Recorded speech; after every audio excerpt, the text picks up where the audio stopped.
사도행전 28장 16절에서 31절까지 말씀 같이 이렇게 대하고 우리가 함께 기도하도록 하겠습니다. 저하고 여러분들이 16절부터 31절까지 한 절씩 교독하도록 하겠습니다. 우리가 로마에 들어가니 바울에게는 자기를 지키는 한 군인과 함께 따로 있게 허락하더라.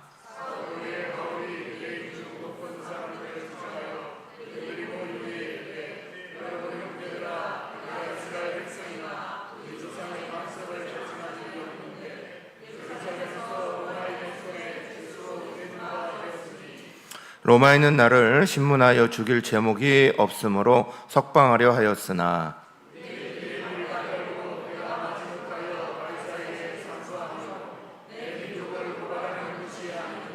여러모로 너희를 보고 함께 이야기하려고 청하였으니 이스라엘의 소망으로 말미암아 내가 이 쇠사슬에 매인 바 되었노라.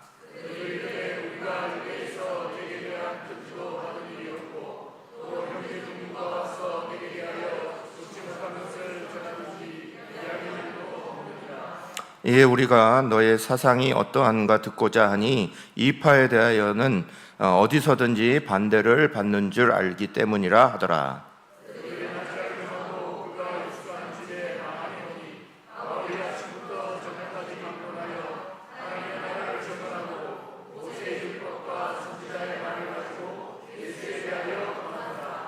그 말을 믿는 사람도 있고 믿지 아니하는 사람도 있어.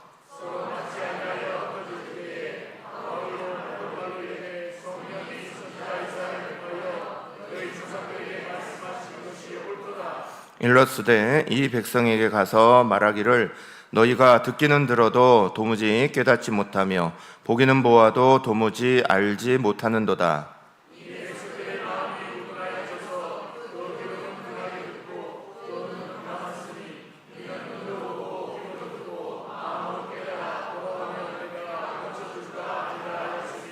그런즉 하나님의 이 구원이 이방인에게로 보내어진 줄 알라. 그들은 그것을 들으리라 하더라.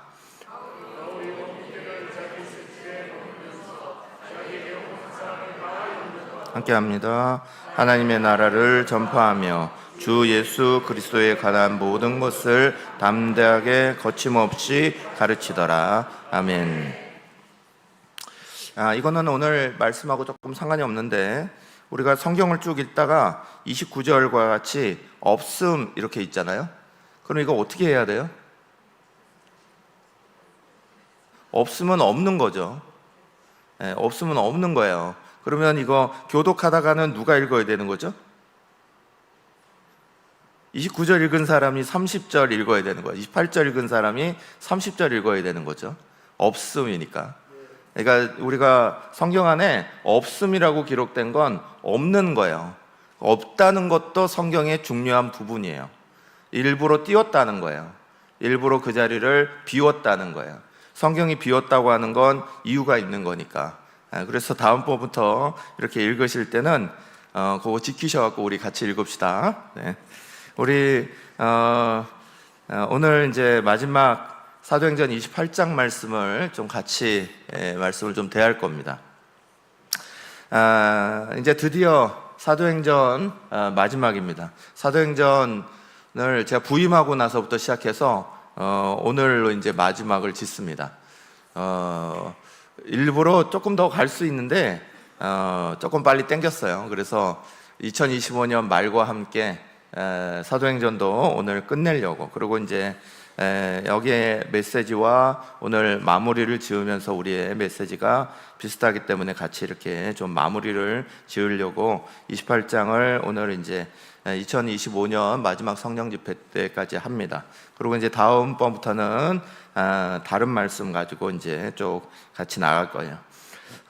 바울이 로마를 향해서 가려고 마음을 먹기 시작했습니다. 3차 전도 여행 때입니다. 그래서 사도행전 19장 21절 말씀에 뒷부분의 말씀에 보면 로마도 보아야 하리라 이렇게 말씀하셨어요. 그래서 그 말씀을 이제 가지고 로마로 향해서 들어가야겠다. 성령께서 이제 나를 인도하시는 길이다, 이렇게 마음을 먹었습니다. 그 길은 사는 길이 아니라 죽는 길이었어요. 그 죽는 길을 선택하겠다, 그리고 3차 전도여행을 끝내면서 벌써 마음을 먹었습니다. 그리고 나서 예루살렘으로 들어가서 사람들의 반대 속에 천부장이었던 글라우디오 루시오가 이를 잡아서 자기네 부대 안으로 피신하게 만들고 거기 감옥에 가두었을 때 그 밤에 또다시 말씀하셨죠. 사도행전 23장 11절 말씀, 로마에서도 증거하여야 하리라 하셨어요. 그래서 다시 한번 거기에 대한 확신을 딱 가지고 로마를 향해 분명하게 가야겠다 하는 마음을 더 굳혔습니다. 그리고 나서 우리가 잘 아는 대로 로마로 향해 가던 배가 유라굴로라는 광풍에 의해서 파손당하고 14일간 표류하게 됩니다. 그래서 뭐 별도 없고 소망도 전혀 없는 가운데 그때에 이제 그 밤에 하나님이 다시 한번 예수께서 다시 한번 이 바울에게 나타나셔서 사도행전 27장 24절, 내가 가이사 앞에 서야 하겠고 라고 말씀하셨어요. 그래서 그것을 통하여서 다시 한번 분명하게 내가 그 앞에 서게 된다라는 확신 가지고, 다른 사람들이 다 소망이 없을 때 이 바울은 그것을 소망 삼아서 다른 사람들을 일깨우고, 그래서 그 사람들과 함께 그 조난 당했던 자리에서 구조를 받게 됩니다. 그래서 오늘 우리가 읽는 사도행전 28장의 자리로 들어오게 됐습니다. 그래서 거기에 맨 처음 멜리데라는 섬에 도착하게 되죠. 멜리데라는 섬은 지금의 말타라는 섬이에요. 떠밀리고 떠밀려서 아프리카와 이 시칠리아 반도와 이쪽에 튀니지, 북아프리카 튀니지의 그 사이에 있는 섬이었던 말타라는 섬이 바로 이 멜리데 섬인데, 그 섬에 표류하게 됐습니다.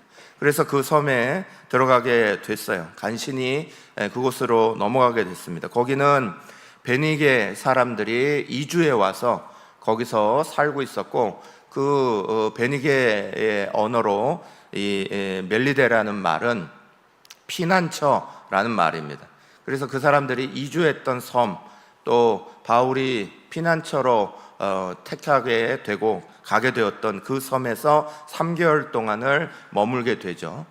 거기에서 이제 사람들의 도움을 받습니다. 그래서 사도행전 28장 2절 말씀은 이렇게 기록하고 있죠. 비가 오고 날이 참에 원주민들이 우리에게 특별한 동정을 하여 불을 피워 우리를 다 영접하더라 라고 말씀하고 있죠.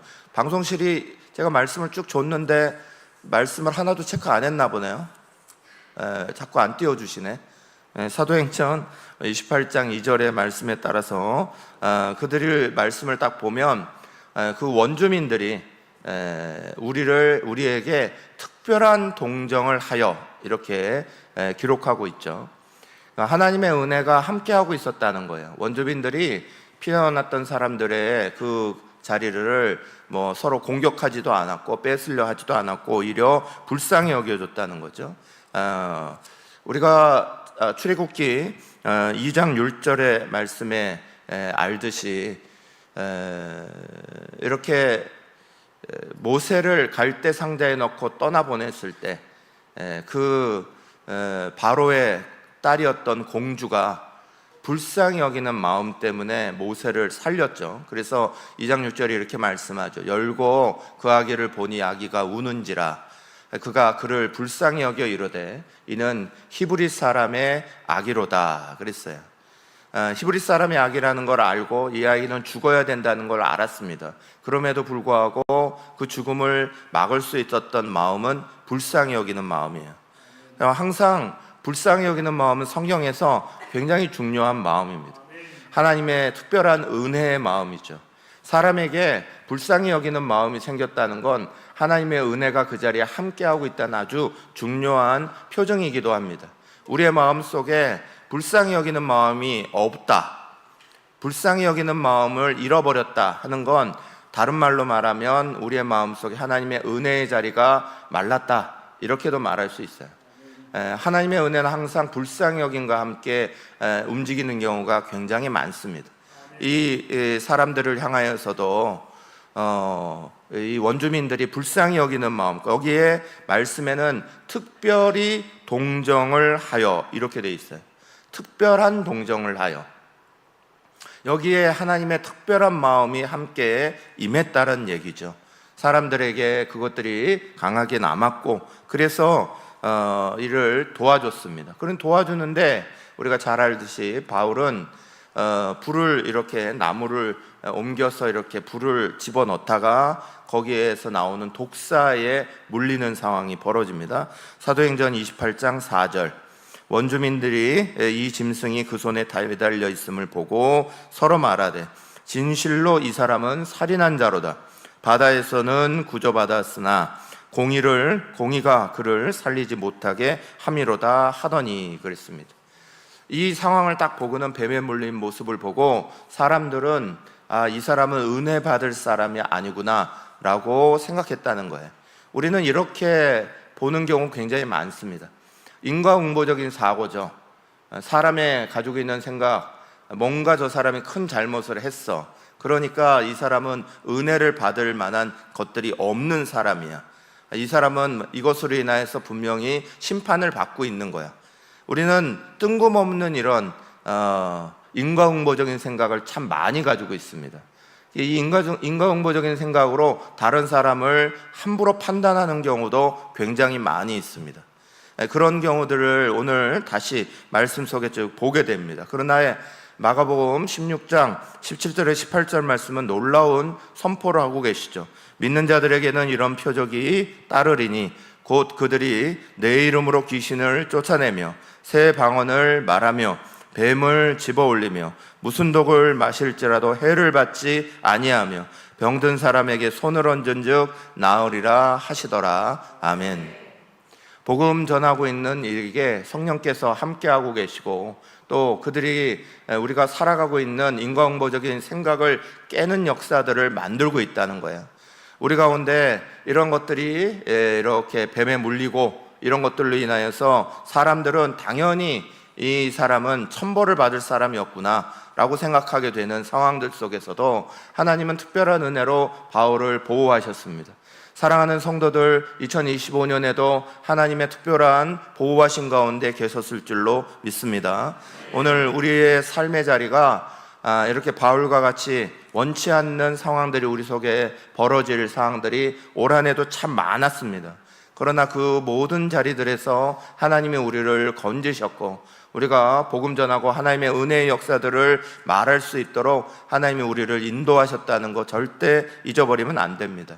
그래서 우리가 우리의 사명의 자리, 하나님이 그 사단의 결박을 묶으시고 사단을 권세를 결박하시고 우리를 하나님의 놀라운 은혜의 역사들을 펼치는 사람들로 삼으셨다 하는 것들에 대해서 분명한 믿음 가지시고 그렇게 믿음으로 나아가시길 간절히 축원합니다.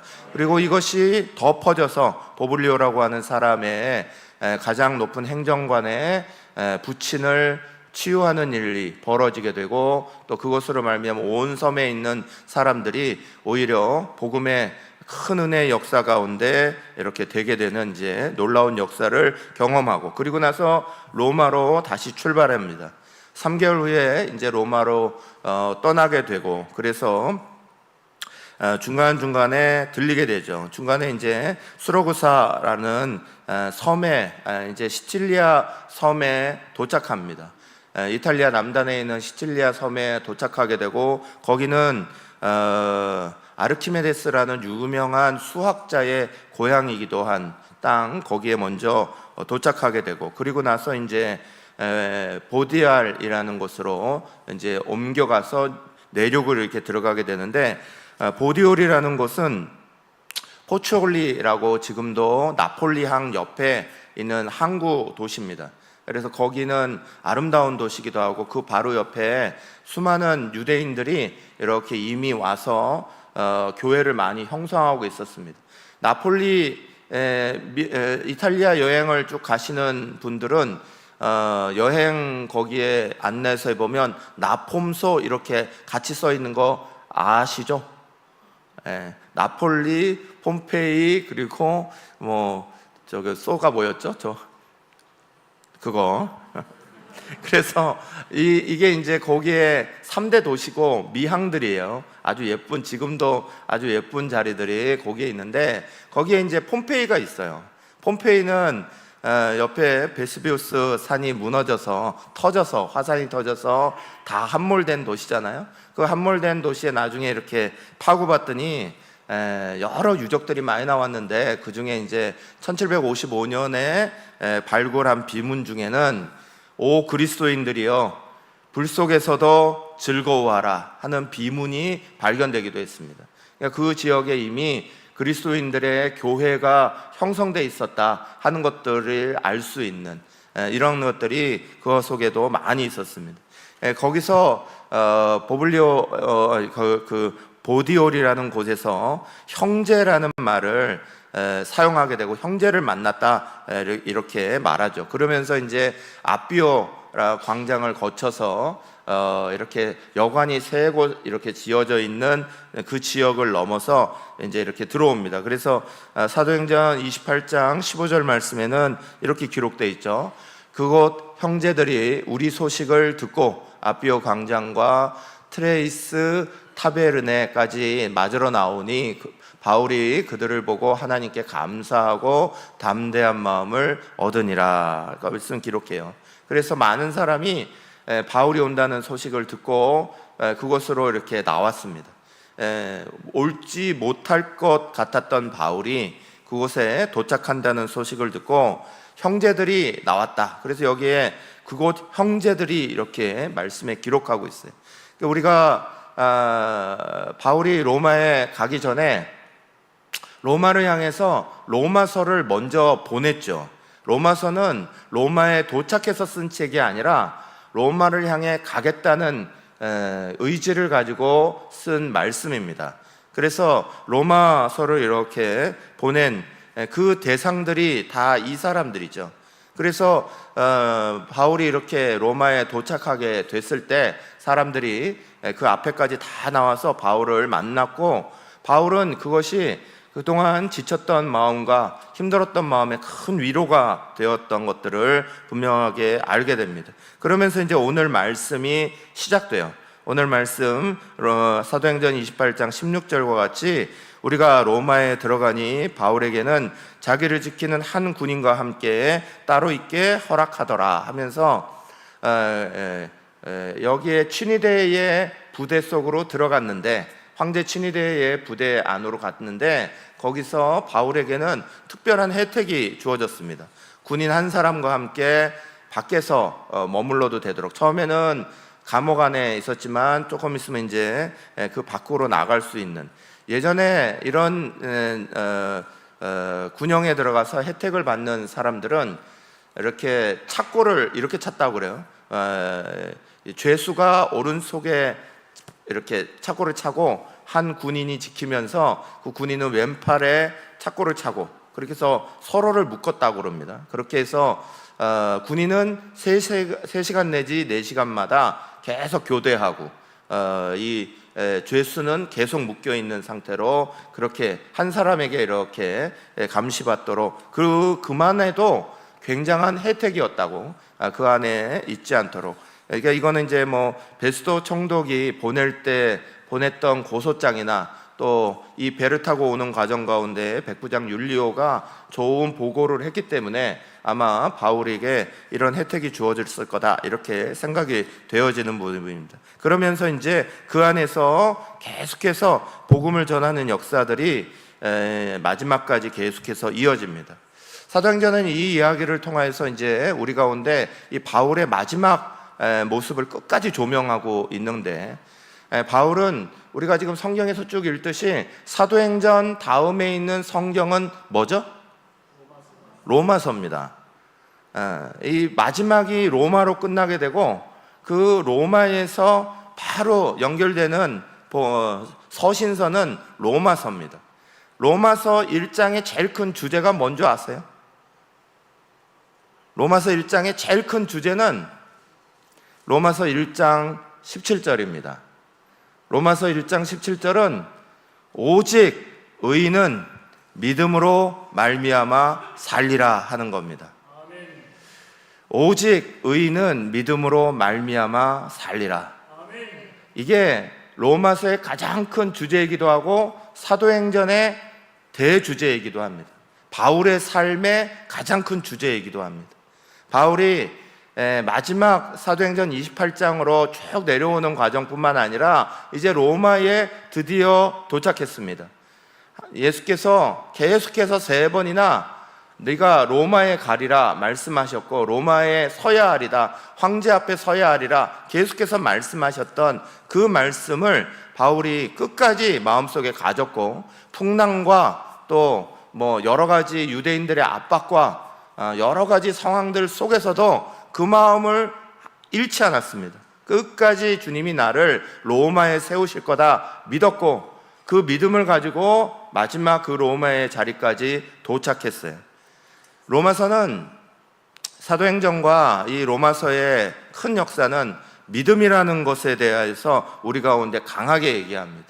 성경은 엄밀히 말하면 믿음으로 사는 것에 대해서 우리 가운데 가르치는 말씀이에요. 성경의 가장 큰 주제는 결국 우리가 믿음으로 사는 삶입니다.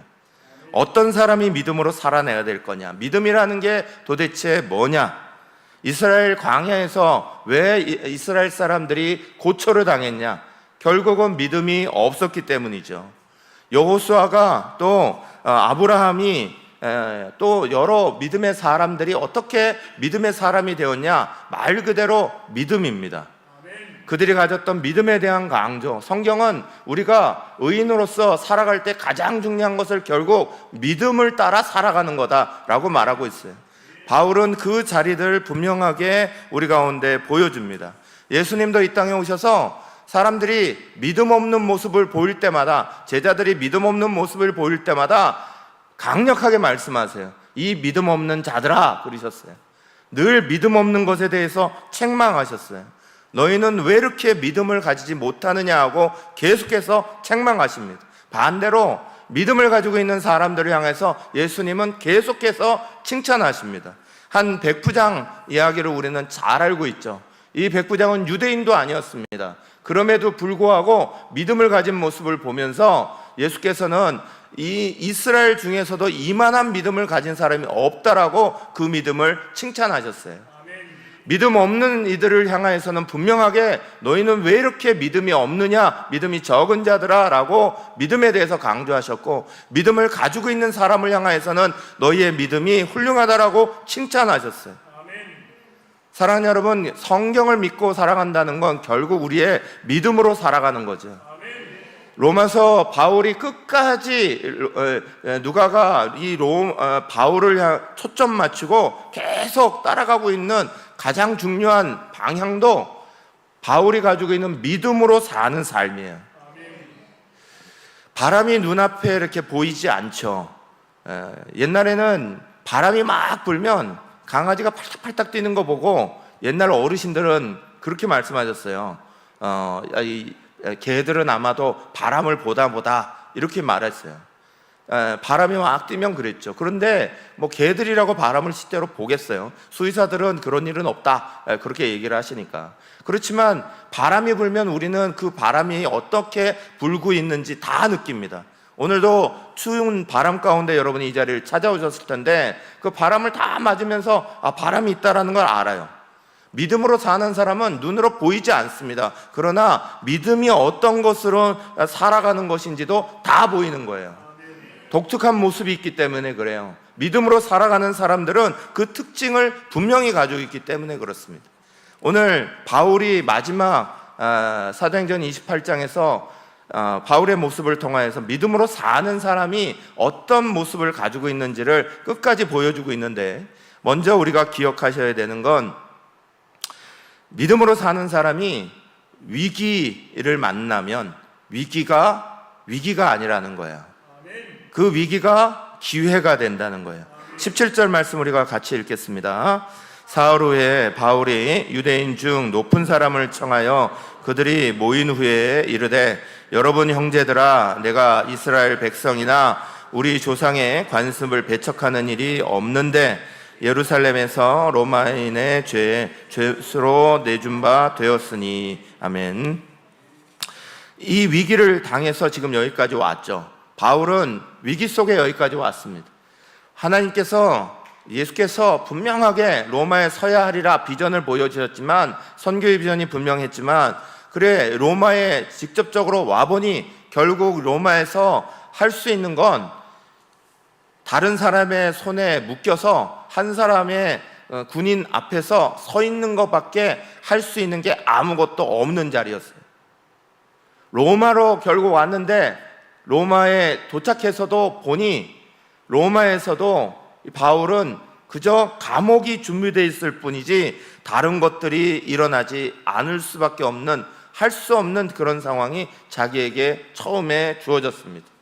그런데 바울은 그 상황을 하나님의 지혜 가운데 기회로 바꿔버려요. 분명히 전할 수 없는 상황인데 바울은 그 자리를 완전히 하나님과 함께 일하는 자리로 바꾸어버립니다. 그래서 사람들을 초청해요. 자기에게 궁금증을 가지고 있는 사람들, 유대인들, 이 사람을 자기가 착고에 잡혀있든지 묶여있든지 다른 사람이 나를 감시하든지 아무 상관하지 아니하고 이전하고 똑같이 불러서 내가 왜 여기까지 왔는지, 내가 왜 이곳에 오게 되었는지를 자세히 설명하고 그들로 하여금 그곳을 찾아올 수 있도록 문을 엽니다. 사랑하는 여러분, 믿음을 가진 사람의, 믿음으로 사는 사람의 가장 중요한 특징 중에 한 가지는 바울이 계속해서 보여준 것처럼 위기를 만나도 위기 속에 절대로 낙망하거나 실망하거나 좌절하거나 멈추지 않는다는 거예요. 우리는 조그만 뭐만 있어도 자꾸 멈춰버립니다. 믿음으로 산다라고 말하면서도, 그러면서도 우리는 자꾸 뭔가 우리를 덮치는 것들이 있고 할 수 없는 상황들이 벌어지는 것 같고 상황이 열려지는 것 같지 않고 하면 자꾸 멈춰버리는 거예요. 그걸 하나님이 주신 기회로 바꿀 생각을 하지 아니하고 하나님이 우리 속에 역사하는 은혜의 역사로 뒤바꿀 수 있는데, 그런데 우리는 그 자리에서 그냥 이거는 안 될 거야 라는 생각들이 우리 속에 훨씬 많이 나옵니다. 믿음으로 사는 사람들의 가장 중요한 특징은 위기를 기회로 삼는다는 거예요. 어떤 위기든지 하나님이 함께 하시면 그 위기는 우리에게 준 새로운 자리다. 이게 믿음으로 사는 사람이 가지고 있는 가장 중요한 태도입니다. 사랑하는 저와 여러분들이 믿음으로 사는 것에 부끄럽지 않으셨으면 부끄럽지 않기를 간절히 축원합니다. 우리는 요셉의 이야기도 잘 알죠. 요셉은 분명히 형들에 의해서 팔려갔습니다. 그러나 그 팔려간 자리를 통해서 요셉은 나중에 놀라운 고백을 해요. 나를 이곳으로 보낸 사람은 당신들이 아니라 하나님이십니다. 원망의 자리를 넘어서고 아무것도 하지 못하는 자리를 넘어서고 자기의 모든 삶의 자리를 뒤바꿔버린, 위기가 기회로 바뀌는 역사를 만들어내는 사람, 이게 믿음으로 사는 사람이에요. 여러분, 2025년을 보면서 이런저런 답답한 것들이 참 많으셨습니까? 그래서 2026년을 바라보면 이제는 내가 나이도 더 들 것이고 힘도 더 빠져나갈 거고, 내년을 바라보니 올해보다 경제적인 여건이 더 나빠질 것 같고 상황이 더 힘들어질 것 같은 소리가 수없이 들려오고, 내년을 보니 이 위기 속에 뭘 바라볼 게 있을까, 우리 속에 그 걱정을 하면서 내년을 바라보고 계십니까? 믿음으로 사는 사람들의 눈이 바뀌어야 되죠. 생각이 바뀌어야 되죠. 우리에게 가장 중요한 건 하나님 주시는 위기가 있다면 그 위기는 반드시 하나님의 손에서 기회로 바뀔 거라는 거예요. 주님의 은혜와 함께 그것을 바꿔내는 사람이 믿음으로 사는 사람이죠. 우리가 입으로 아무리 믿음으로 삽니다, 믿음으로 따라갑니다 라고 말을 해도 우리의 생각과 우리의 삶의 모습이 위기가 앞에 절망해버리고 불평하는 것에 멈춰버리고 내 행동이 거기에 여기까지밖에 안 되라고 말하는 사람이라면 믿음으로 말한다라고, 믿음으로 살아간다라고 말할 수 없는 거예요.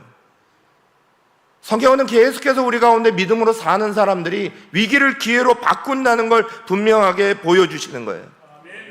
바울이 24시간 동안 계속 한 로마 군인과 같이 살아야 했습니다. 계속해서 그를 감시하는 사람들이 눈앞에 있었습니다. 그런데 그 눈앞에 있는 군인을 보면서 바울은 무슨 생각을 합니까? 바울이 기가 찬 에베소서 6장을 써내잖아요. 에베소서 6장에 뭐가 들어갑니까? 전신갑주가 들어갑니다. 그 전신갑주의 모습이 누구의 모습입니까? 로마 군인의 모습입니다. 자기가 계속 쳐다보고 살아가고 있는 사람, 그 사람의 모습을 보고 자기는 영적으로 이런 무장이 이루어져야 된다는 걸 그 잡혀있는 순간에 내가 1대1로 만나고 있는 그 군인과 갑갑하게 있는 순간에 그 순간도 영적인 것으로 그 사람을 들여다보고 있어요. 사랑하는 여러분, 우리의 눈은 어디에 있으십니까? 믿음으로 사는 우리의 삶의 자리는 위기가 위기입니까? 넘어질 자리가 넘어질 자리밖에 안 되는 겁니까? 바울은 나이가 들어가고 있는 어른들을 향해서도 말했어요. 우리의 겉사람은 날마다 더 낡아져 가지만, 후패해져 가지만, 그러나 우리의 속은 날마다 새로워진다 그랬습니다. 우리의 모습 안에 주님으로 말미암아, 믿음으로 말미암아 위기가 기회로 바뀌는 사람, 그게 믿음으로 사는 거죠. 젊은이들을 향해서도 계속해서 말합니다. 우리 속에 낙망하는 이유들은 너무너무 많아요.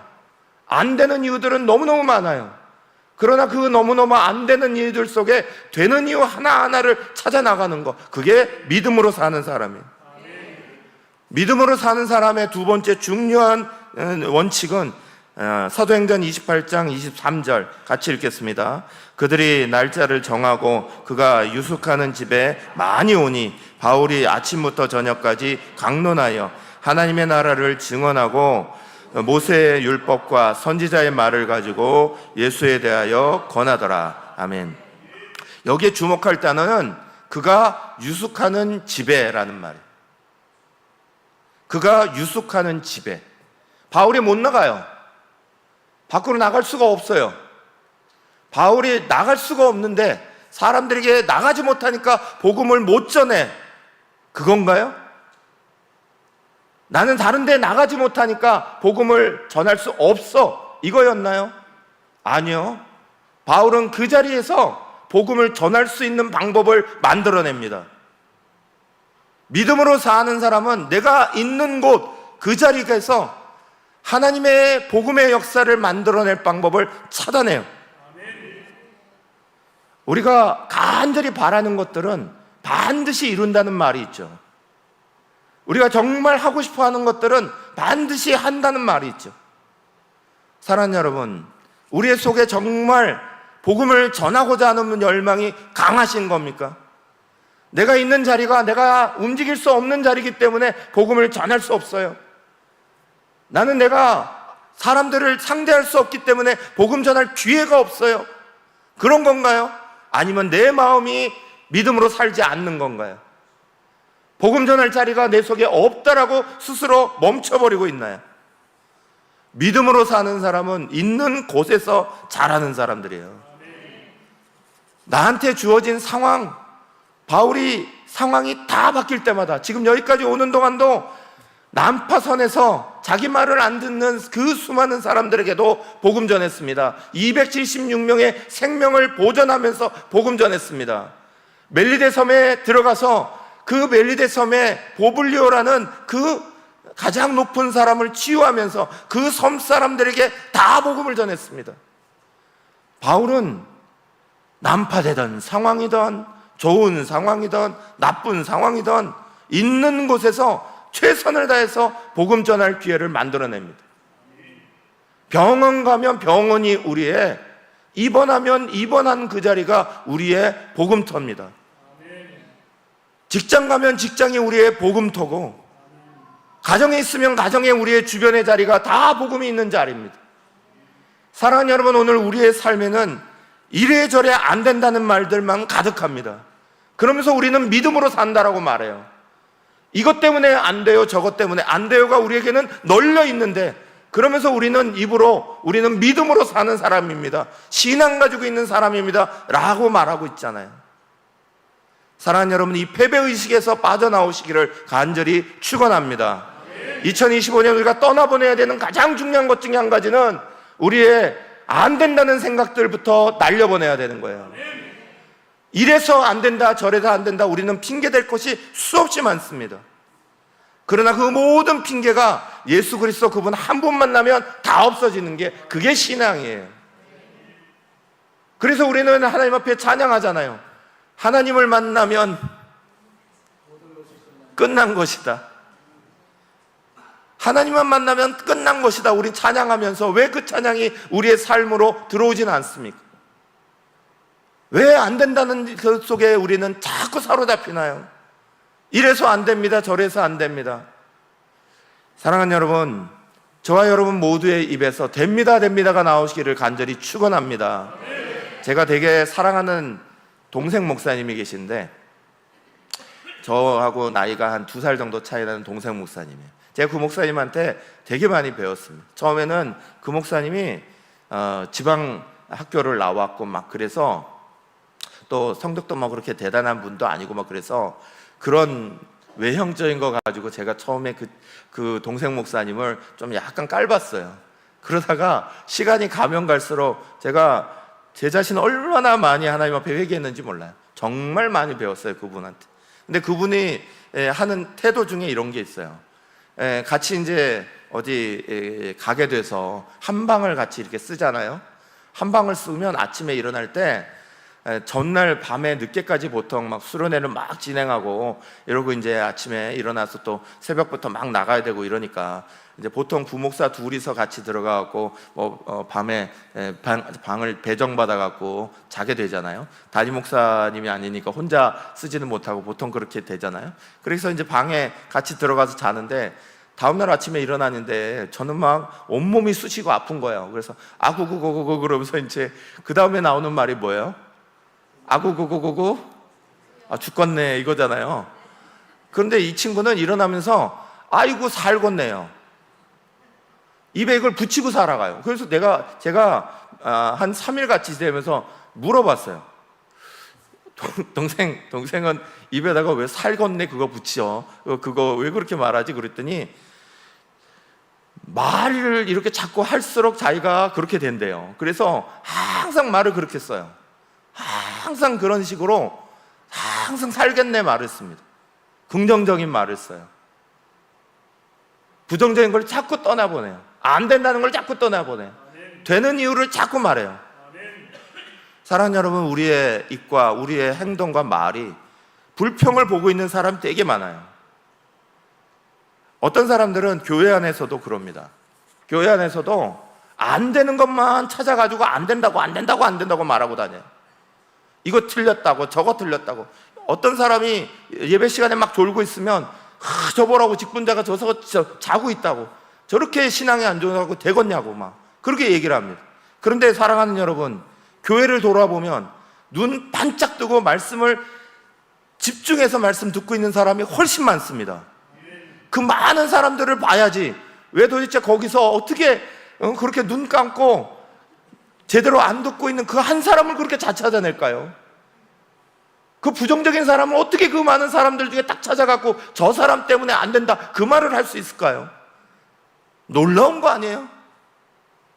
더 많은 사람들이 말씀에 다 집중하고 있고 하나님의 은혜 받으려고 아멘 아멘 하고 있고 하나님 앞에 자기 자신을 막 드러내고 있는데, 그 드러내고 있는 그걸 보면서 와, 나도 저 모습들을 따라가야지 이러고 나와야지 정상적인 모습이지. 믿음으로 산다고 말하는 사람들이 계속 부정적인 얘기들을 계속 합니다. 오늘 말씀에도 그래요. 사도행전 28장 24절 말씀에 보면 그 말을 믿는 사람도 있고 믿지 아니하는 사람도 있어 라고 말합니다. 바울이 이 마지막 자리까지 와서 생명 걸고 들어와서 사람들 향해 오는 사람들마다 시간 정해놓고 막 열심히 말씀을 전했습니다. 그런데 그 열정을 들으면서도 믿는 사람도 있고 안 믿는 사람도 있다는 거예요. 하다못해 바울이 복음 전할 때 그랬어요. 바울이 복음 전한 가운데 졸다가 떨어져 죽은 사람도 있어요. 우리가 잘 알듯이. 바울이 말씀을 열심히 전하면 그거 가지고 다 좋아야 될 텐데 안에 분명히 안 듣는 사람도 있다니까요. 그런데 사람들의 눈이 어디 가느냐가 중요하죠.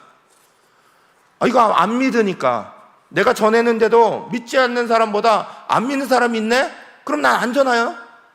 말씀 안전하나요? 우리 예배에도 보면 다들 열심히 다 듣는데 제가 앞에서 이렇게 보면 눈 이렇게 감고 있는 분이 있어요. 보인다니까요. 그러면 말씀 안전하고 갑니까? 기분 나쁘니까 오늘 안 해. 그러고 덮어요?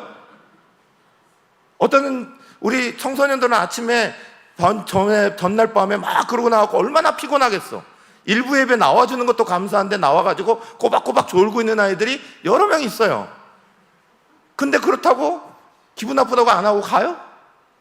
사랑하는 여러분, 더 많은 사람이 하나님 말씀을 집중해서 듣고 있어요. 우리가 뭘 말해야 되는 거예요? 더 많은 사람이 믿음으로 살고 있어요. 여기에 우리의 힘을 쏟아야죠. 내 삶의 자리 안에 되는 문제도 있고 안 되는 것도 분명히 있어요.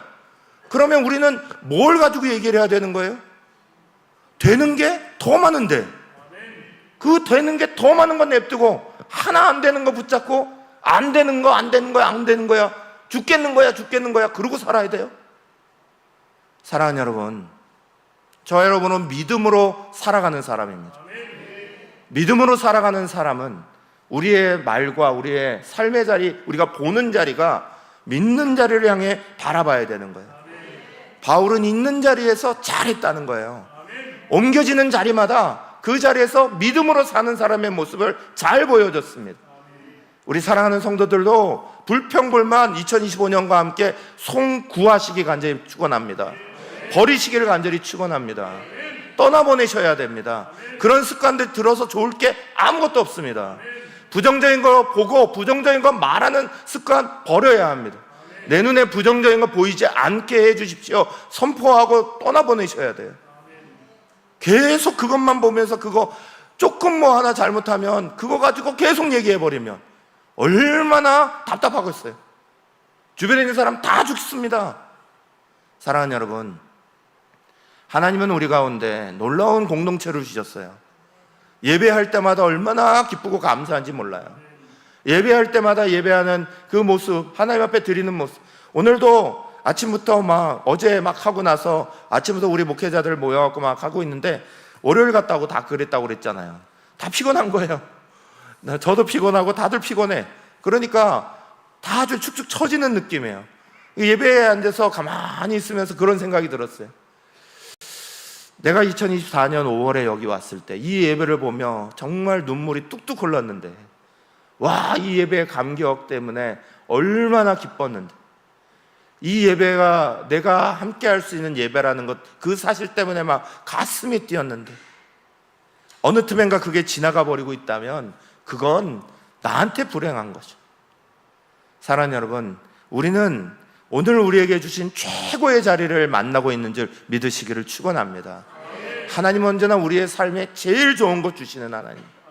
그 하나님이 이 바울에게 마지막까지 끝까지 하게 하시면서 사도행전 28장 31절, 하나님의 나라를 전파하며 주 예수 그리스도에 관한 모든 것을 담대하게 거침없이 가르치더라 그랬어요. 여기서 이 많은 것들을 열심히 가르쳤습니다. 그런데 그 결과를 바울이 다 보지 못했어요.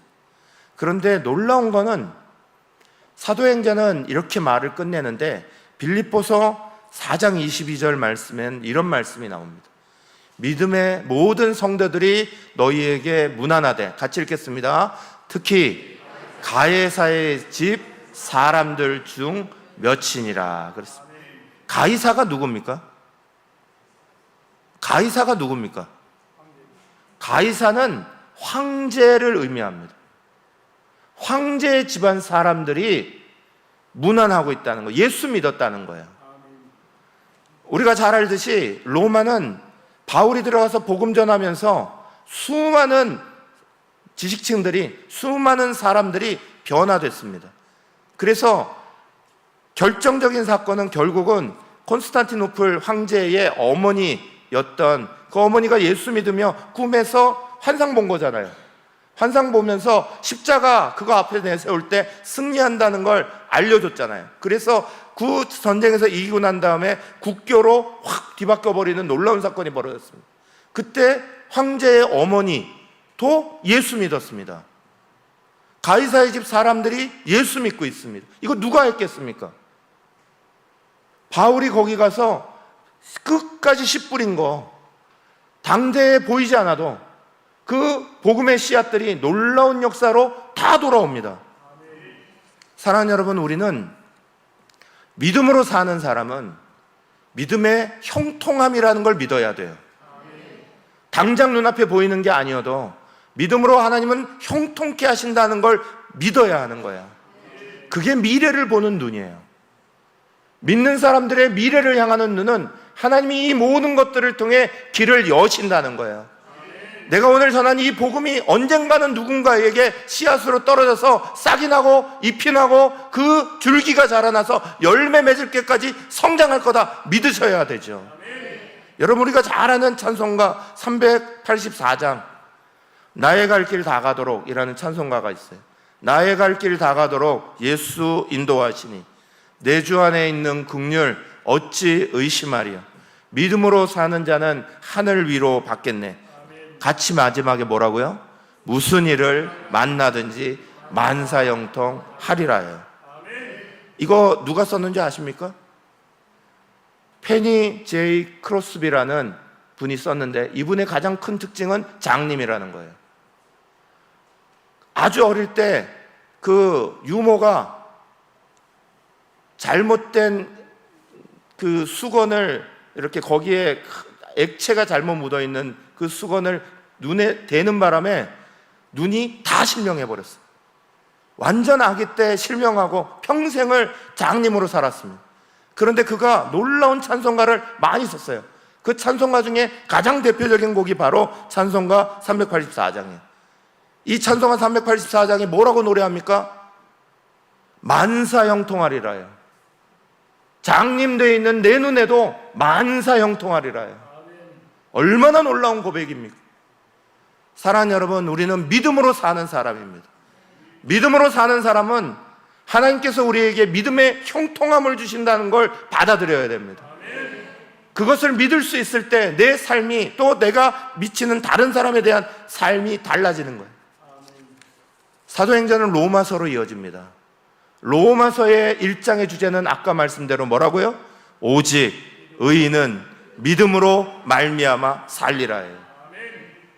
사랑하는 여러분, 오늘 우리가 살아가는 삶의 자리는 믿음으로 살아가는 자리입니다. 2025년을 마감하면서 믿음 없이 살았던 삶, 믿음으로 살아가면서 하고 말하면서도 여전히 내 중심적으로 살았던 것들, 불평하며 내 눈으로 보면서 안 된다고 말했던 것들, 수없이 실패하고 좌절하며 머물렀다라고 말하는 것들 다 떠나보내셔야 합니다. 다 주님 앞에 이 습관들 버리게 해주십시오. 내가 새로운 해를 맞이할 때는 새 부대에서 만나기를 소망합니다. 이게 우리의 기도가 돼야죠. 일주일 동안 여러분 함께 기도하시면서 새해를 새롭게 만나시기를 간절히 축원합니다.